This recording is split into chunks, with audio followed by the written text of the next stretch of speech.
দর্শক, আমরা জানবো জাহির আলভীর স্ত্রীর হত্যাকাণ্ড নিয়ে আসলে নারীরা কেন মানববন্ধনে দাঁড়িয়েছেন। কারণ এখানে ইকরাপুর যে ঘটনাটার জন্য আজকে আমাদের এই মানববন্ধন, সেটা হচ্ছে আলভি মানে এই হত্যাকাণ্ডের সাথে আমার মতে এটা উনি জড়িত।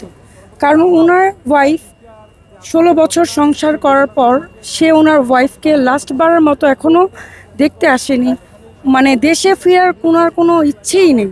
কারণ উনি এটাতে অবশ্যই জড়িত। এই জন্য উনি আপনার সোশ্যাল মিডিয়া থেকে অনেক কিছু স্ট্যাটাস দিচ্ছে, ভিডিও আপলোড করতেছে। তো এখন উনি রিজিকের কথা চিন্তা করে, বাট যখনই ওনার ওয়াইফ ওনাকে বোঝানোর ট্রাই করেছে যে না, এটা মানে পরকীয়া জিনিসটা নিয়ে ওনাদের মেনলি এই প্রবলেমটার কারণে উনি সুইসাইড করেছে। তো আমার খুবই রিজিকের জন্য খারাপ লাগতেছে যে ওইখানে যদি আমি হতাম, মানে ইকরা আপুর জায়গায়, তো কেমন লাগতো ফিলিংসটা বোঝানোর মতো না। এই জন্যই আজকে আমি এখানে এসেছি। হ্যাঁ, ইকরা আপুর হত্যার বিচারের জন্য।